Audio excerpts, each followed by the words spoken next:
All right, so this is part 2 of the Keeping It Real with Rory podcast with Garrison, Ortiz, and Matt Smith. Thank you so much for joining us. If you haven't seen part 1, go check it out right here on our Apple Podcasts or our Spotify. This podcast is brought to you by Cornerstone Roofing. Let's go ahead and get right on into it. This is part 2 with Garrison and Matt and Rory. We appreciate you guys. This is cool. It's just an honor to be with both you guys. Two of my favorite people in the same podcast room right now. So, and one of the movements that Wake Up / Pueblo is not really Wake Up Pueblo, but it's a Wake Up movement. Is our whole goal is to help bring up these businesses, the small businesses, help elevate them, help create more jobs, create more infrastructure, and grow our community. And then the side note of that, in my own personal opinion, my own movement, is to try to keep our talent here. So much of Pueblo is somewhat brainwashed as a child, is like, oh, you got to graduate and then leave Pueblo to become successful. And that drives me absolutely bonkers. That is absolutely not true. We need to keep our talented people here and continue to grow our community and elevate our wages and elevate our jobs and everything here. So that's been a big passion of mine in the Wake Up movement that we have going on here in Pueblo. And I know you are probably two of the most passionate Pueblo people out here. Tell me about that. So look, based on that though, how many people do you know that left Pueblo? You say, they leave Pueblo. But how many of those people came back to Pueblo? They're like, what are you doing back? It's like, it's kind of home, Yeah. It's Pueblo grows on you. Oh yeah. Look, we just hired a full-time position with the Fellowship of Christian Athletes at the CSU Pueblo. Full-time, that's what he does. And, we've never had one before. And, we're excited for what he's going to do, but he's not from Pueblo, was from Brush, came to Pueblo, played for the CSU team, was on the championship team, went to Centennial, was a football coach for a couple of years, and then left. And he called FC and he goes, hey man, Pueblo's kind of my home. I want to come back. And Chance Rodriguez. Happens all the time. Great kid, but he came back. It's like Pueblo's home. I one of my first jobs on campus at CSU Pueblo was I worked for Tracy Zamora with all the alums from CSU Pueblo. Wow. Okay. And so I've heard those stories many times where folks will go off, for job or education. They'll come back and they love it. And in my job previously, I was in consulting, so I was all over the country, even out of the country. And you know what I missed the most? I felt like sometimes a little bit of just a number, and what I loved when I came back home is when I went to the gym, when I went to get my haircut, when I went to a business, I knew folks, and you have that connective tissue, and you only have that here. Hey man, try to go to a Denver Bronco game or something. Oh yeah, and you're up there, and then nobody recognizes you. You're right. Dang it, I can't wait to get back home. That is awesome. It's a unique, warm feeling here for sure. Yeah, absolutely. That's funny. Yeah, so hey, but really, come on, Garrison, it had to be in the green chili, right? Oh, that's right. You sloppers, baby. You can't beat that. Right. Can't beat that. So tell us a little bit more about this downtown thing you got going on that you were talking about, the restoration and the older buildings. Oh, yes. Tell us about that. Yeah, so it's been a long time coming that we need to kind of redo our code. We need to look at all the business permitting processes. We need to make that that needs to be streamlined. And this is what I've said. Colorado is one of the fastest growing states in the entire country. And with that growth, Pueblo County needs to be front and center. Our cost of living, land, water, all those resources that we have, now is the time to put our best foot forward. And so I have 2 goals. One is to have a one-stop shop for permitting in the city, county, metro district, all of that. And so we actually, we're currently closing on a building, hopefully here over the next couple of weeks, where in the bottom floor of that, in the Wells Fargo building, you can have that one community development center where everybody who is on that routing trail has at least one satellite office or 2, so that everything can be resolved. In addition, we need to have one virtual storefront. So I kind of come from software a little bit. So we're going to implement OpenGov software for city, county, and regional, so that there's a record of accountability of whose desk is it on, how long was it sitting there, who's holding up this project, and how do we get it to move forward? Wow. So, virtually and physically, we're going to rehaul this and unify it from beginning to end. And while we're not technically consolidating the departments, there's no reason that they shouldn't work better together for the best interests of spurring economic development here. That's what's going to bring businesses to Pueblo. That is huge. I can't tell you how much for being a business guy. It's a massive in Pueblo effort. West. I can't tell you how much headaches I went through on each expansion, every building that we did, even with the snooze, the spa, everything. Sure. It was a lot, and that is so huge for our community. So great job on that. We need that. It's a desperate need to help this growth. I think you're going to see some real progress by end of summer next year is our project timeline right now. Nice. We need it. We do. 100%. Yeah. This is we're in the oldest building in Pueblo, Colorado here. We just got done restoring this sucker. It was a fun project to get into. We're working on getting a speakeasy downstairs. We opened the theater just recently this week, and we're trying to get all these little things done in here. But it's been a fun project, like you said. It's a lot, but it's a need in our community to keep this area growing. So yeah. Well, I remember a couple of years ago that Pueblo Electrics bought that building from the CFNI. Which building was that? They're over off of. It's one of the old CFNI buildings. It's Pueblo Electrics. Yeah, and they refurbished that building. Did you? I mean, I saw the before because we were looking at the roofs and stuff for them at that point. Yeah. And then I saw the after, and it was amazing what they've done to that building. Wow. And Matt, the same thing with this building. It's amazing what you did to this building. fun. That's great. It's beautiful. So fun. Well, and when you really talk about it at a macro view, this is where you want to see the investment is right here in the downtown area. That's what's going to really bring up our tax base, bring more businesses is right here in this core area. So super excited to see this building. Hadn't been in here until today. Yeah, and I appreciate that. It's funny because I'm a Pueblo West guy, and I've been out there for years, and literally from my house to my work to my kids' school and back was like a minute.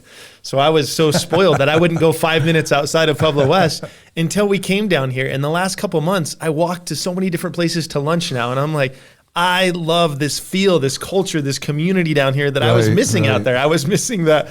Well, there's the poorhouse, which we go to a lot, but it's the one right there that you just kind of go, let's support the local guy out there. But now it's like, let's just walk around and change it up. Downtown Pueblo is amazing. If I understand correctly, aren't we bringing a little of that back to Pueblo West with us at some point? Absolutely. I mean, that's the plan. Mm-hmm.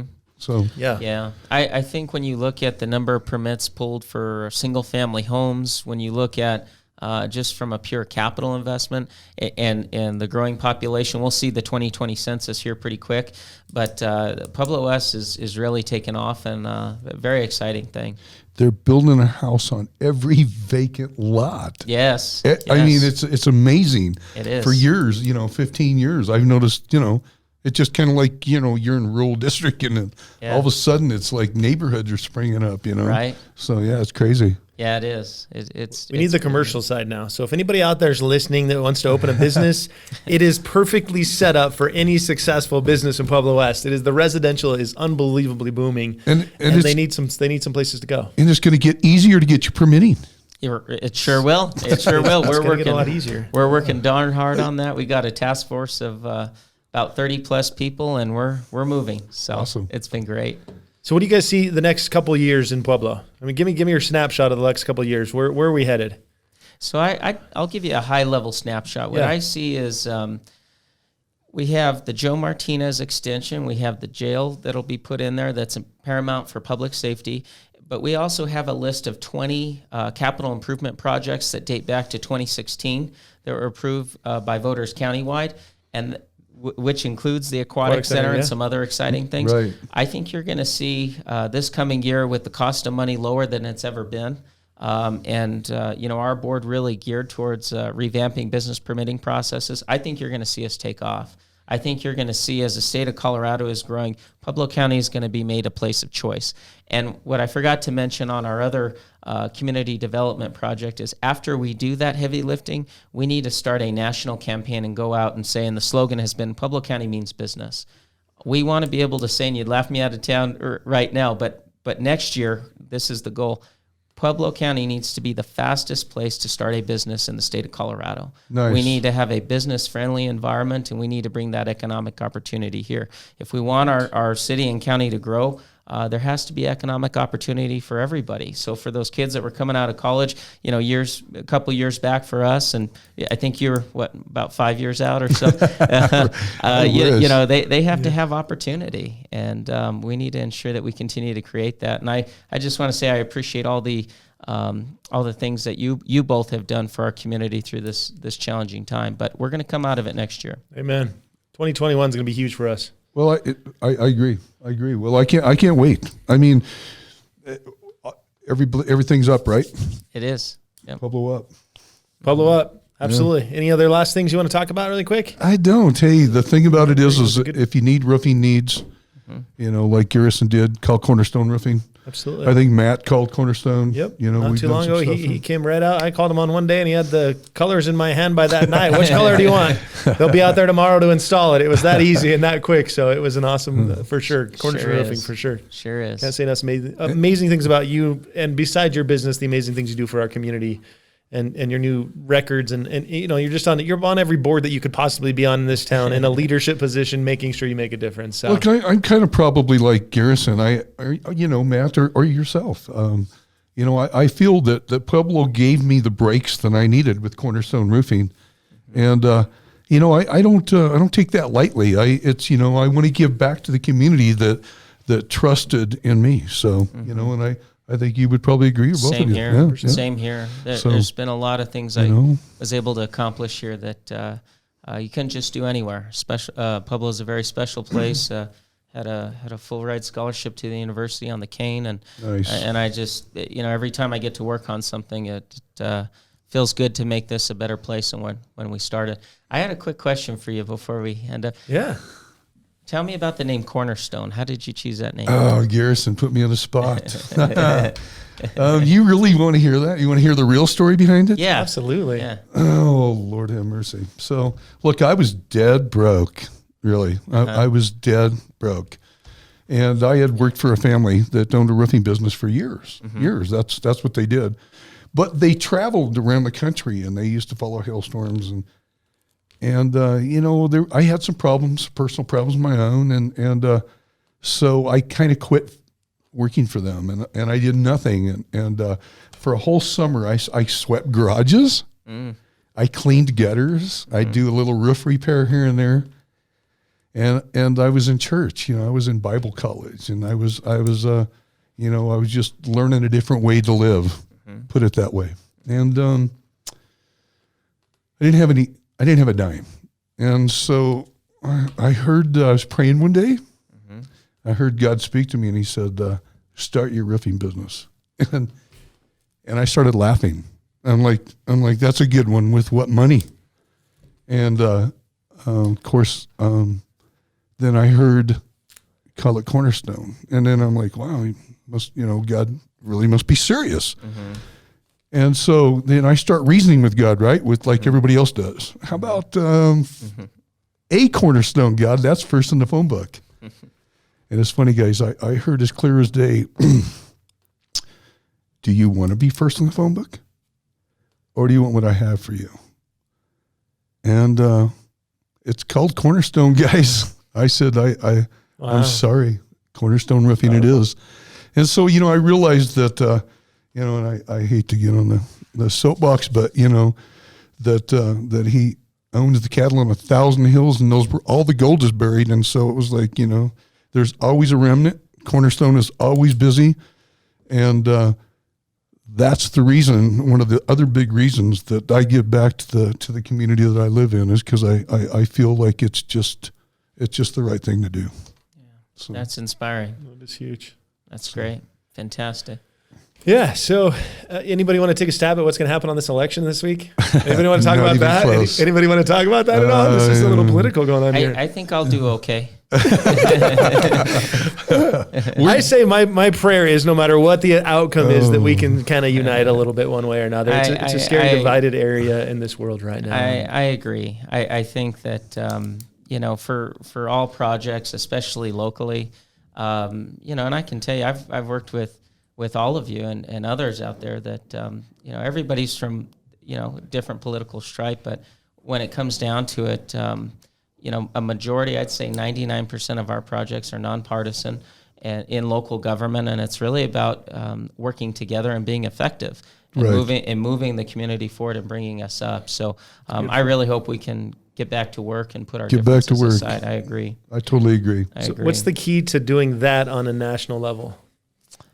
Well, I think that's a little beyond my pay grade. I mean, I think no matter what the That's a outcome little in there, tough. it's divided right now, and it's It a is. crazy time, and COVID didn't It help, is. but it is, it's a is. close race right now. It is. Yeah, it's tough. Your guess is as good as mine on some of these races. I've see tomorrow. followed them, but we'll see. I wouldn't even want to interject my thoughts either. Yeah. I mean, how could you? Yeah, it's a big day. It's a big week for a Yeah. lot of different reasons. So, anyway, I think that win, lose, or draw, whichever your candidate is. I mean, I still think that we're America. amen. I still think that it's that small business that's the backbone of our United States. It's the small business, and here we are. We're still strong enough today, and I don't think that that's going to change, guys. I still think that we have that pioneer spirit. So here we are. Yeah, no, I agree. One thing I think I always remind some of our constituents is, when you look at it and you look at the state of Colorado and you look at state, federal resources for some of these projects, we have so much competition outside of Pueblo County. I think the stronger we pull together, the more we unify, the more investment in projects and things you're going to see come to our community. So I think that should be an amen. yeah. Amen to that. That's one thing I tell everybody here is there's something I learned a long time ago is that circle of control. And there's things in that circle that you control, and there's things outside that you have no control over. That's and, a fact. and we don't have we have control over what we X'd on that ballot, but how this outcome is, our attitude is the only thing we can control. And how do we go from here to the next level? You can say, poor me, and oh my gosh, my life's going to end. Or you can say, it is what it is, and let's move forward. Whatever happens, let's make the best of it. Like you said, we live in America. It is just a blessing to be free and to wake up and open a business and continue to do what we do just to make this world a better place. So One of the, I forget which elected leader said this, but when I first came into office a little over 4 years ago, there was somebody that said, I'm looking forward to working for everybody who didn't vote for me. That's good. And that meant a lot to me. And I like that. And I took that really seriously. And first day in office, whether you voted for me or not. And those are the types of leaders that we need to elect is, Absolutely. You don't just come in and work for the people that agreed with you. You come in, you try to find compromise and be effective. So I like that. Thanks, Garrison. that's beautiful. All right. Well, we had episode 3, unless you have anything else you got going on. All Keeping right. it real. Keeping it real with Rory, with the amazing guest host today, County Commissioner Garrison Ortiz. We got a little sneak peek on a little politics here in Pueblo, Colorado, and it was a pleasure to have you. Thank you so much for coming in to wake up today and to be on Rory's podcast. thanks for having me. Appreciate it. Thanks, Garrison. Thank you guys. Have an Thanks, amazing Matt. day out there. Take care.